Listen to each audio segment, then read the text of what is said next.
گھر کا سربراہ بننا اتنا آسان نہیں۔ سربراہ کی حالت ٹین کے اس شیڈ کی طرح ہوتی ہے جو تمام موسم جھیلتا ہے، مگر اس کے سائے میں رہنے والے کہتے ہیں شور بہت کرتا ہے اور گرم بھی بہت جلدی ہو جاتا ہے۔ یہ زندگی ایک سپر مارکیٹ کی طرح ہے۔ اس مارکیٹ میں گھومو پھرو، جو چاہے خریدو، جتنا چاہے خریدو، بے شک پوری ٹرالی بھر لو، لیکن یاد رکھنا کیشیئر کے پاس بھی جانا ہے، جتنا سامان لیا ہے اس کا حساب بھی دینا ہے۔ زندگی ایک کھیل ہے، جیتو گے تو کامیاب ہو جاؤ گے اور ہار جاؤ گے تو سمجھدار بن جاؤ گے، لیکن کامیاب ہونے سے پہلے سمجھدار بننا بہت ضروری ہے، یعنی جیتنے سے پہلے ہارنا ضروری ہے۔ زندگی مسلسل امتحان ہے۔ یہاں 10 بار گرنے کے بعد 11ویں بار اٹھ جانے کا نام کامیابی ہے۔ جیتتے وہ نہیں جو کبھی ناکام نہ ہوئے ہوں، جیتتے وہ ہیں جو کبھی کوشش کرنا نہیں چھوڑتے۔ خود پر یقین ہونا کامیابی کی ضمانت ہے، مگر خود کو ہمیشہ درست سمجھنے کا یقین انسان کو گمراہ کر دیتا ہے۔ خود کو خوش رکھنا چاہتے ہو تو ہر چیز کا لطف اٹھاؤ۔ کسی چیز کا عادی نہ بنو، ورنہ عادتیں اکثر ذلیل کرتی ہیں۔ جب چل پڑے ہو سفر کو تو پھر حوصلہ رکھو، صحرا کہیں کہیں پہ سمندر بھی آئیں گے۔ شاخیں رہیں تو پھول بھی، پتے بھی آئیں گے۔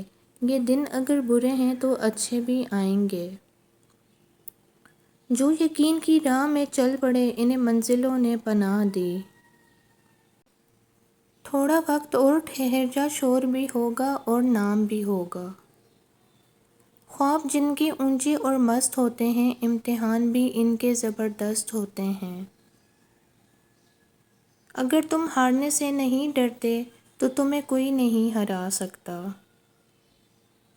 آپ کی منزل وہاں تک ہے جہاں تک آپ ہمت نہیں ہارتے۔ ناممکن کچھ بھی نہیں ہے، خود پر اعتماد کرنا سیکھو اور ضدی بن جاؤ۔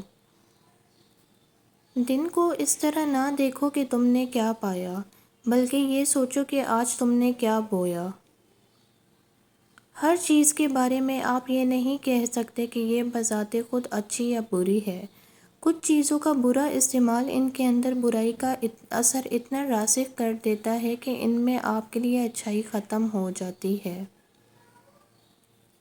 آپ کے بگڑے ہوئے بیٹے کو ٹھیک کرنا کسی کی بیٹی کی ذمہ داری نہیں ہے۔ شادی کر دو، لڑکا ٹھیک ہو جائے گا کے چکر میں بیٹیاں مر جاتی ہیں۔ عورت کو صرف سہنا یا صبر کرنا مت سکھائیں، وہ بھی اشرف المخلوقات ہے۔ اسے صبر اور جبر میں فرق بتائیں تاکہ آنے والی نسلیں ذہنی اذیتوں کو جھیلتے بڑی نہ ہوں۔ پرانے زمانے کے لوگ تعریف والی جگہ سے بھاگ جایا کرتے تھے۔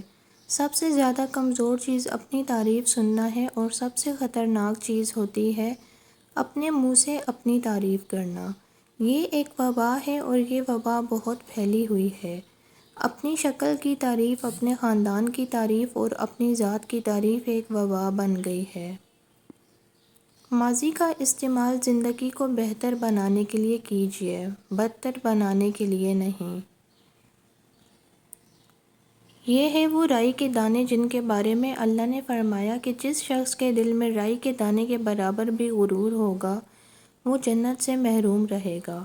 اللہ پاک ہمیں اس بری عادت سے بچائے، آمین۔ اپنا جائزہ لیجیے۔ اصلی مرد حالتوں سے لڑتا ہے اور کمزور مرد گھر کی عورتوں سے، اور مخلص عورت مشکل حالات میں مرد کے ساتھ کھڑی رہتی ہے اور مطلبی چھوڑ کے چلی جاتی ہے۔ یاد رکھیں، دوسروں کے لیے مشکلات کے پہاڑ کھودیں گے تو آپ کی اپنی آسانیاں بھی اسی کھودے ہوئے پہاڑ کی اونچائی پر پہنچ جائیں گی۔ اپنے لیے آسانیاں چاہتے ہیں تو دوسروں کو آسانیاں مہیا کیجیے، آپ کے لیے رب آسانیاں لکھ دے گا۔ کچھ مشکلات آپ کے پاس اس لیے بھی آتی ہیں کہ آپ کو ذکر اللہ کے لیے بلایا جا رہا ہوتا ہے، اور ایسے مشکل وقت کو صرف صبر سے گزارا جاتا ہے۔ پھر کچھ ہی پل بعد یہ صبر شکر میں بدل جاتا ہے، بشرط یہ کہ آپ کا ایمان کامل ہو۔ اگر آپ کو ہماری ویڈیو پسند آئی ہے تو ویڈیو کو لائک اینڈ شیئر ضرور کریں، چینل کو ضرور سبسکرائب کریں۔ ملتے ہیں نیکسٹ ویڈیو میں، تب تک کے لیے اللہ حافظ۔